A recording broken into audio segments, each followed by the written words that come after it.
to many of the existing legislation that exist in the world, or because of the lack of specific legislation. Everything has started with an event when I was out of Rome, and I saw a dog. This dog was a shepherd dog, and he was attached to a chain. We have monitored these dogs for days and days, and he stayed attached to this chain. Then we called for the police, the inspector police, for making an intervention. They came with the veterinary authorities, and they said, well, unfortunately, we cannot free the dog because this region has a legislation that allows the keeping of the dog even for life. So this is why myself and other people decided to engage on this subject, and decided that everything must change. So the experience of being attached, tether, or chain for a very long time can happen to any dog in any circumstances. And obviously, today we have a public awareness that is very high on animal welfare, but this is a gap that exists and that, in our view, needs to be covered. We have identified several reasons why this gap exists, and because there is no legislation, or because in many countries there is inefficient legislation. Legislation like in the case of the dog near to Rome I was telling you about, allow the keeping of dogs on a chain, provided that the chain may be measured 5 or 10 meters. Or because there is ignorance about ethology and about animal welfare and science. And therefore, legislation has been designed by people that haven't considered the consequences. Also, the sanction which we have analyzed often are not proportionate, they are not efficient, and therefore they're not dissuasive enough for people to actually free the dog, although maybe legislation exists. We have engaged several contributors, especially ethologists, and we have been very glad that Professor Adam Miklosi from the University in Budapest decided to write the foreword of the report. He's a high-level expert on ethology and the behavior of dogs and wolves. And I here report just a short sentence of his contribution, saying, I wish there were no need for this review, because the concept of dog chaining or tethering, it's something that should not exist. And if people want to share the life with dogs, how can they actually chain them? So we have published the first report in 2001, and then reviewed in 2002, and we are in the process of reviewing it, including more countries, and the next edition will be published in November 2023, so end of this year. The report is very important for informing people, for making people aware, and equip them with the tools for making action when they see an animal that is chained. So we have, these are the contributors that were available at writing articles on our report. Today it's with us Alexander Barchesi, who is an expert on animal welfare and ethology, and he previously was working at the Swedish Board of Agriculture, and he was heavily engaged in writing the Swedish law prohibiting the chaining of dogs. So I now would like to welcome Alexander Barchesi, who is with us online. And yes, yes, I'm here. Connected. Let's see. Yes. So do welcome, you, Alexander. Thank you. Do you hear and see me? Yes, we are just checking the volume. Okay. Best with my resources now. Can you hear me good enough, or shall I try to speak a little louder? Yes, please. Okay, I'll do my best. So thank you for inviting me, of course. And maybe I should wait a little bit. Is it okay now? Yes, it is perfect now. Perfect. Thank you very much. So again, thank you for inviting me to this event. Shortly speaking about chaining of dogs and wondering, of course, immediately what's the problem? And the answers you will see is that there is many problems with it. And I would like to introduce you in this little amount of 3-4 main problems that are linked with this bad behavior of keeping dogs. So first of all, what are we speaking about? We will try to describe different things that are called natural behaviors of the animal. And all our animal welfare legislation states that we have to respect, and the dog, but even other animals have to be able to perform those natural behaviors. Well, the natural behaviors are those behaviors the dog will be strongly motivated to perform. The reverse is also true. They will suffer a lot if they can't perform it. And that's what we are going to speak about, the need for the animal to rest, to get warm, to get cool, to move, to have the freedom of movement, to have social contact with people, and what happens a little bit if those needs are not respected. One more thing before I begin, quite important to understand, it's deeply ethology, but it can be explained very, very easily. It's called functional feedback. And this means that when the animal is performing, I need to move, I want to play, I begin to run, and then suddenly you will see that the dog tells to you or to itself that, well, now it's enough. I am satisfied. And what happens is that a signal goes to the brain of the dog that say, well, now I'm satisfied. Now I did rest enough. Now I did move enough, and so on. And this is very important to understand, because animal keepers often say, this is too complicated. How do I understand if I gave the dog enough movement, enough resting, enough warm, or enough cooling, etc. This is very important to tell everybody this is possible. And if you decide to keep a dog, you have to know those things. So let's begin shortly. 1, the need for the animal to rest. It's a natural behavior. Everybody needs to rest, of course, but it's not enough to say it, because you may assume that the dog of a chain can rest. But the problem is that the dog has to lie comfortable.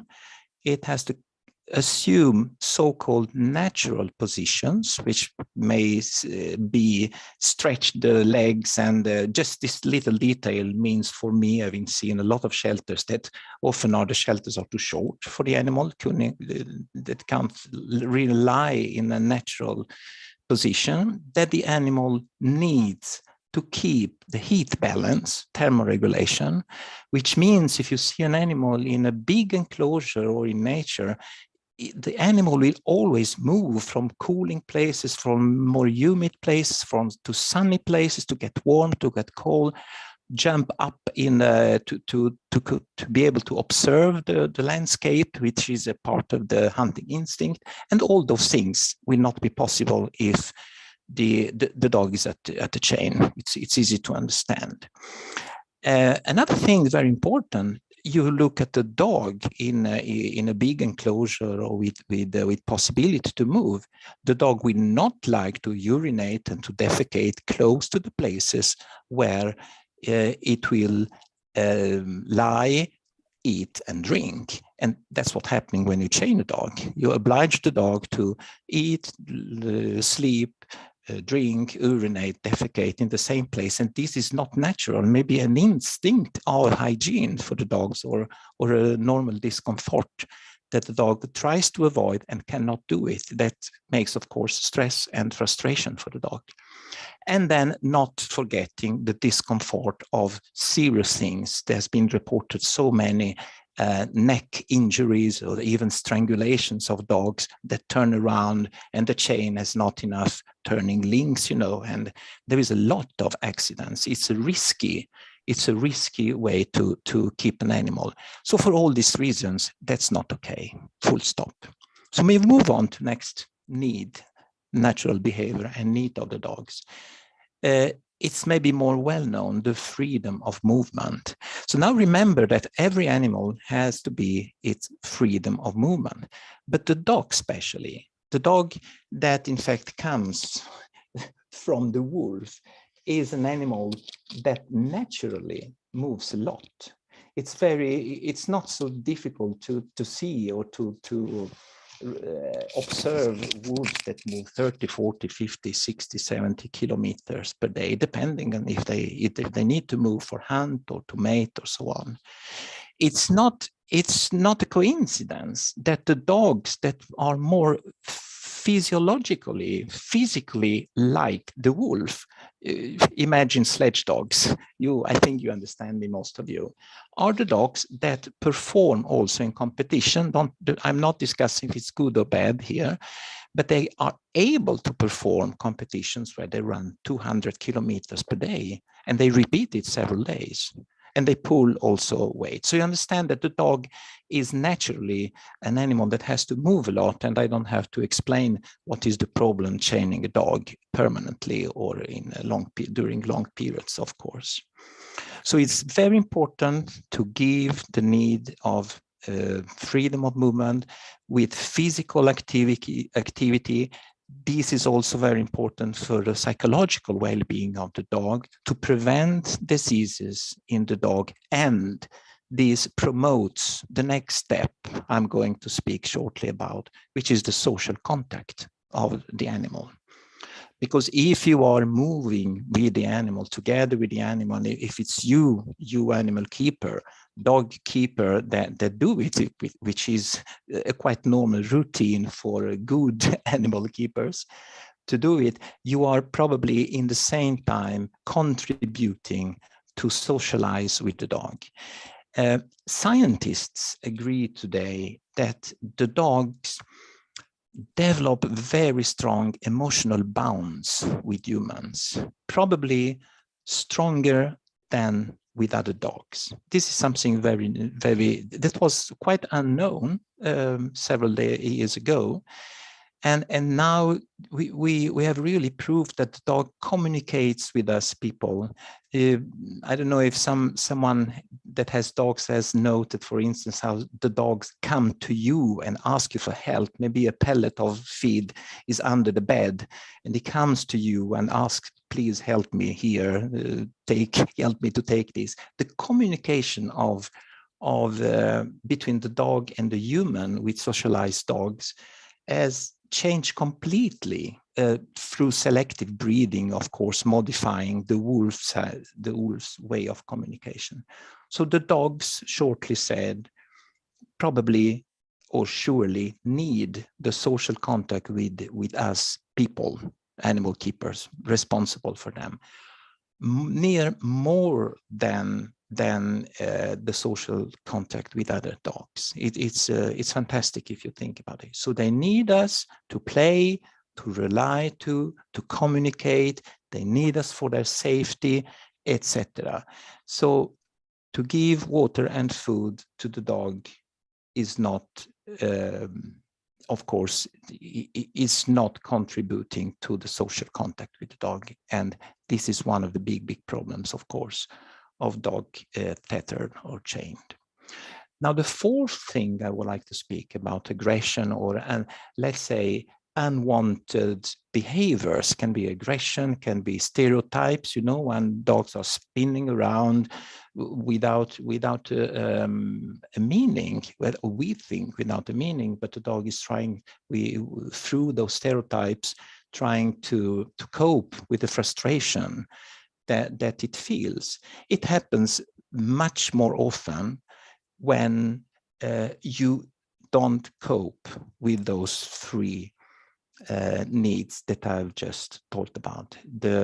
The stress and the frustration of the dog that cannot perform, move enough and perform those behaviors is a trigger very often for unwanted behaviors. You can see restlessness, you can see sometimes aggressivity, understimulation, physical and mental understimulation, that's it. Now, 2 words about our legislation, because the legislation, how to keep dogs and cats, for instance, is one regulation that I did written, then I am the author and worked with when I was at the Swedish Board of Agriculture. If I have to sum up the sections, you know, legislation is made of a lot of articles of sections, and how do they meet those needs that we speak about? I would like to say 3 things, three groups of sections. One is very simple. It's the ban of chaining dogs. So keeping dogs permanent or during long periods is not allowed, which is the same thing to say dogs and cats and other animals have to be kept loose and not chained. Then we have, of course, some sections, and I will not repeat it in detail, that just explain, regulate it.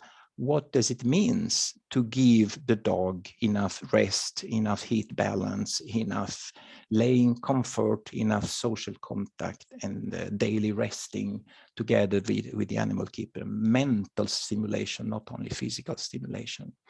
And together with these, I would like to explain that we also write national guidelines. It's like a little book of how do you understand, how do you perform, how do you inspect. It's like, it's national guidelines. A lot of countries has this, that are books explaining also for animal welfare inspectors, how do they check, how do they understand those needs that are written in our legislation. And the last thing I would like to say is that, of course, there is a couple, 2, 3 sections that describe in what way it's allowed to, and when it's allowed to deviate from the main rule. As Gaia said some minutes ago, it's important to understand that we are not speaking about the dog at the leash or the dog at the veterinary, etc. And here I would like to say one thing a little particular, together with the concept of, okay, when can I keep the dog chained a while? Of course, you can easily understand, I am at the vet must do some checks or treatment. So of course you must be able to immobilize the animal, when and how, when it's huge and very short time, temporarily, and try to explain those things to not create a misunderstanding. The legislation must be very, very clear. And the little particular thing is that together with the ban of chaining and giving those very few short time exceptions, we speak about how to keep dogs in restricted motion freedom of motion, of movement of motion. Because if you for instance think about when you immobilize an animal for an injection, or when you transport an animal, you put animal in a box, in a car, or in a transport, and of course the animal will not have the freedom of movement in that period is transported. This is also very important to explain, because, for instance, in Sweden we had a lot of problems with persons that take the dog to work and then the dog lays in the cage in the car while I'm working 5, 6, 7 hours, which is not possible, because the definition of a transport is that when you come to destination, the transport is ended, and then the necessity to immobilize or nearly an animal in a cage is stopped. You have to take out the dog. So it's very important that the legislation is clear and explain that certain things are not allowed. And this was more or less what I was thinking to explain shortly. I hope I was clear enough. Yes. And thank you very much. Thank you very much, Alexander. I think what is we gain from the experience of Sweden was exactly the fact that legislation needs to be very clear so that it can be enforced, because we have very many legislation on this topic that exists, but because they're not clear, they can't be enforced from the enforcement police or from the public vet. And obviously, since dogs cannot stand in court by themselves, then there is no possibility for them to actually be free from a specific stressful or dangerous situation. So I would like now to move to the section that explains where we stand with the legislation, and Anastasia Bondar is going to illustrate us about this. Thank you. So, in Europe, where we stand. As you probably already know, there is a growing consciousness among the citizens regarding the animal welfare and their ethological needs. Despite that, keeping dogs on chain is still legal in many European countries and other parts of the world. In Europe, there is no legislation on this issue. In European Union, sorry, there is no legislation on this issue, so the matter falls under the jurisdiction of states at state level or at regional level. So we have analyzed the laws of a few selected countries in European Union and in other parts of the world, and we have classified them in 3 groups. There are the states that have no legislation on this issue. Therefore, they allow the keeping of dogs on chain for their entire life without proper access to food, shelter, or water. Then there are other states that regulate the keeping of dogs on chain. So you can keep, for example, your dog on chain for a maximum period of, I don't know, 8 hours per day, if the chain is 3 meters long. And also, sometimes this group of states do not have an adequate enforcement mechanism. And then there are the states that forbid the keeping of dogs on chain, and they are the green and the blue states.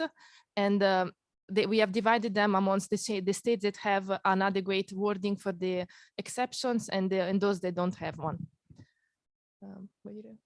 Yes, please. Okay. And so we have identified, those are the states that we analyzed in our report. Italy is in yellow because it's analyzed in a different map. It's not because the laws are all yellow. And Austria we have identified the Austrian model as the best one because it has a clear prohibition on the keeping of dogs on chain. It has clear exemptions for the keeping where you can keep the dog on chain. And there are some proportionate and dissuasive fines for those who decide to keep their dog on chain. Yes. Yes, maybe here we can just add that these are the highest fine in Europe.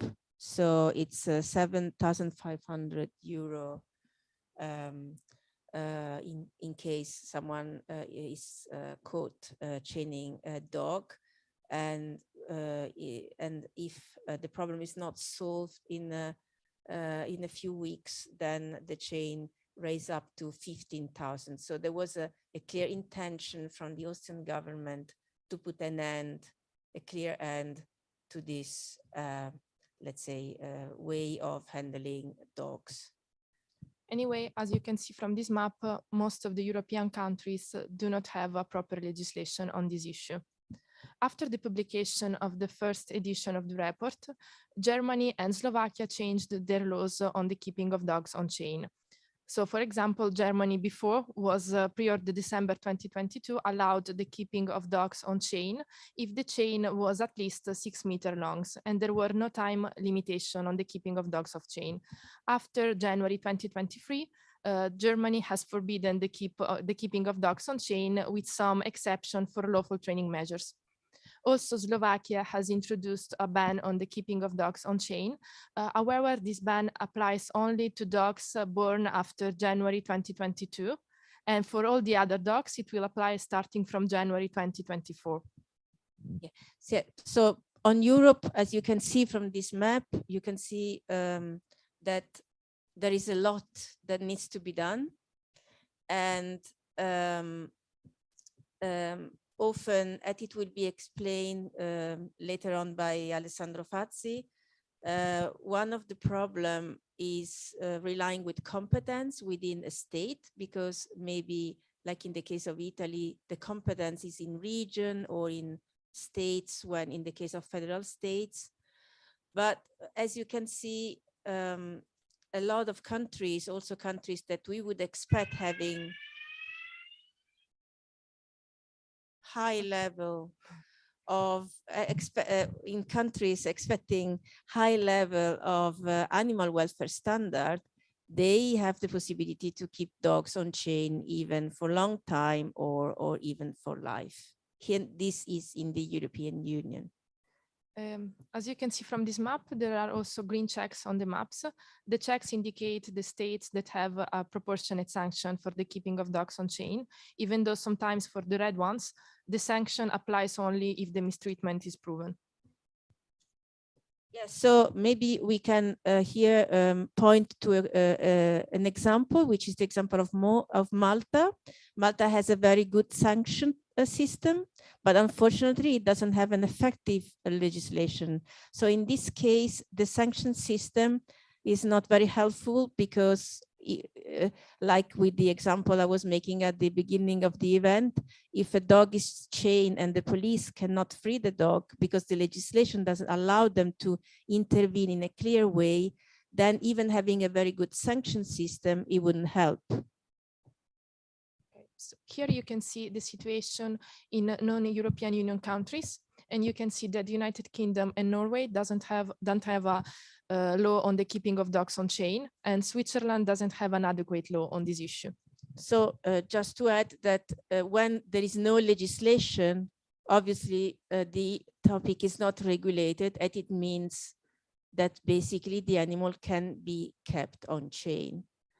And so we would urge United Kingdom and Norway to do something about it very quickly. And we've also analyzed the situation in North America. And as you can see, Canada has no law on this issue. And we analyzed a few countries inside the United States. And so far, the law of California seems to be the better one, because you cannot keep your dog on chain. And there are just some exception for reasonable period, not exceeding the 3 hours in a 24-hour day. And there is also an administrative fine, which is not very proportionate. Yes. So here in the United States is the typical example of how hard it is to get a prohibition at the state level, because the competence is by state. So the organization who wants to work on this issue need to work state by state in order to then harmonize and have a federal legislation. And here you can see the countries that we have selected to be updated or included in the third edition of the report.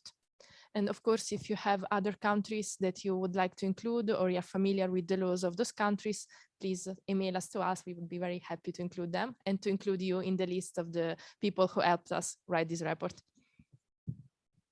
Okay, so thank you very much, Anastasia. And before moving to the case of Italy, presented by Alessandro Fazzi, just wanted to say that a lot of people and organizations have helped us putting together the legislation of the countries. Interpreters and translators have helped us also, often for free, to translate the legislation, and that made possible for Green Impact to actually put together all this information and present them today.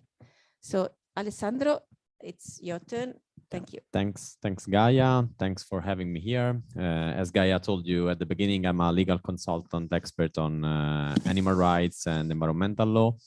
And I'm here also representing Fondazione Cave Canem, that is one of the partners that contributed to the report. And I'm going to talk about the situation in Italy. This is not just because we are from Italy, so it's our country and we know the laws very well, but also because it's an interesting example of what Gaia was saying before, of all the difficulties that can arise in adopting and enforcing legislative measures related to the chaining of dogs. So the first administrative level in Italy are the regions, and the regions have legislative powers on some of the topics that are indicated in the Italian constitution. And one of them is animal welfare. And so there could be both national laws and regional laws that deal with this topic. That's why at the national level, there was an agreement between state and regions signed in 2003. And it requires dogs to be kept in order to ensure their the veterinary care and an appropriate level of physical and ethological welfare. So it's a very generic and broad definition, but it helps to understand how Italy deals with dogs' welfare. And it also provides, it also requires people that care for animals to provide them with adequate opportunities for physical exercise. And you can easily understand how this could be in contrast with the chaining of dogs. As Alexander was saying, this could have direct consequences on their mental and physical health. And dog chaining is not directly addressed in this agreement, but these requirements, especially in a continuing chaining of dogs, can be very, very difficult met. Of course, the main problem here is how you enforce this agreement. And what's interesting is that also the Criminal Code of Italy has some specific requirements for the welfare of animals, and since 2004. And for the chaining of dogs, there are two crimes that can be specifically applied. And they are the animal mistreatment and keeping animals under condition that are in conflict with their ethological characteristics. Of course, again, here there is a problem of enforcement because you need to prove, if you are a police force, you need to prove that there were some mistreatment of dogs, if there was physical or mental damages done to the dog, and then the judge need to agree with that. So it's possible to have cases when chaining of dogs results in a criminal conviction, but it's not that easy to enforce them. It's not that easy to get the sentence. It can pass a long time, 5-6 years, and of course 5-6 years in the life of a dog are a very long time. But still, both articles are applicable under certain conditions to dog chaining, and so it's another weapon that the police force have in Italy to fight this kind of mistreatment of dogs. Then we go to regional laws. As I was saying, Italy is a very interesting example of how this topic can be deal with different ways. And the chaining of dogs in Italy is currently regulated by the regions. That does not mean that the state could not intervene with a national law, and that actually what this report would like to get in Italy is exactly a national ban on chaining of dogs.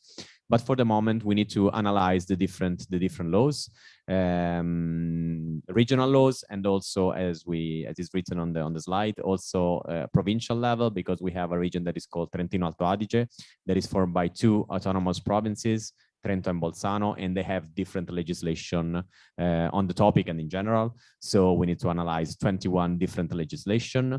And when the welfare of animals was passed to regional level, it had good effects on improving animal welfare, but still we need a more comprehensive and uniform legislation at the national level. And what this report aims to do is also to convince different regions to change their current approach and to get a better and better regulation of the chaining of dogs. So you see the map that Anastasia was saying before. This is all the Italian regions, the 20 region plus the region of Trentino Alto Adige divided into autonomous provinces. And actually, the report already had an effect and helped the associations that were involved in drafting it, but also the other organization, in order to achieve some changes in at the regional legislative level. And as you can see, the changes are quite important. So the first one was Campania region, that is the region where Naples is, that added a sanctioning system to their existing prohibition of chaining of dogs. So you can imagine that before this addition, there was a law that prohibited chaining of dogs, but there was no way to enforce it because the police force could go to the people that were keeping the dog in chain and just say to them, you cannot do that, but then nothing happened to them. So of course, it was very difficult to enforce. And the Lazio region also radically changed its law regarding the chaining of dogs. Before it had a very difficult provision that said that you can keep the dog in a very long leash, in a very long chain that need to be attached to another chain between two trees or two poles. So it was very difficult to understand how to correctly keep the dog on chains. And basically the police forces were not able to correctly enforce the law. And now it's a very good one. But then there were also complete ban that were not previously adopted, and in the province of Trento, one of the two autonomous provinces that we were saying before. And there are discussions currently also in other regions like the Piedmont region and in Liguria. Liguria is interesting because it's one of the three regions together with Basilicata and Sicily to not have any laws on the kicking of dogs, not allowing and not prohibiting it. So now you can keep the dogs basically on chain without police force cannot say anything except for what we were discussing before, like criminal articles, etc. And also there is an interesting case of Tuscany that we worked on directly, Green Impact, Animal Law Italia, and Fondazione Cave Canem. We requested the president of the region to adopt an extraordinary region ordinance to prohibit the chaining of dogs during the summer of 2022. Because also due to climate change, but in general, it's of course the time where more wildfires are present, and it's very dangerous, especially for dogs that live in remote areas together with people. Oftentimes they are alone there, chained, and if a fire erupts, of course, they cannot escape and they die in horrible conditions. So the region for the moment just adopted this ordinance that was during the last summer. And now we hope that it will adopt at least another ordinance for the summer. But what we really want them to do is to pass a regional law in order to prohibit the chaining of dogs. And when enough regions have this prohibition in place, we believe that it will be possible for the national state to adopt a general law. But this explains how oftentimes it's difficult, as Gaia was saying before, like in the United States, you have some good laws in some states, but then you don't have any law at federal level that can prohibit this kind of stuff. And then there are other examples, like in Germany, as we were saying before, the different lands did not have specific legislation, but now adopted a national ban. So each situation needs to be studied alone and need to be addressed with the specific legislative conditions that you can find in the country. And Italy is a very good example of this, because you see there are some regions that are green with green checks, so they have the best legislation. Then of course there is a problem of enforcement. The police forces are not anywhere, so the citizen need to be informed that keeping dogs in chain is prohibited, and they can call the police forces, etc., etc. So we hope that this report really helps citizens, legislators, NGOs to make a change in this topic in the future. Thank you. Yes. As I was saying at the beginning, we have established a collaboration called the freedomfordogs.org that at the moment specifically focuses on Italy, but the report that we have drafted, it's international, so our aim to work in other countries too, and at European level. This is why we are in Brussels today. And well, we thank you very much for all of you that have been with us today, to our guest Alexander Berchesi that kindly join us from Sweden, to Anastasia Bondar and Alessandro Fazzi and our guest. And we are updating the report. And so if anybody is interested in having its own country covered, please contact us, and we will be very, very happy to make sure that as many countries will be covered in this edition. Thank you very much and goodbye.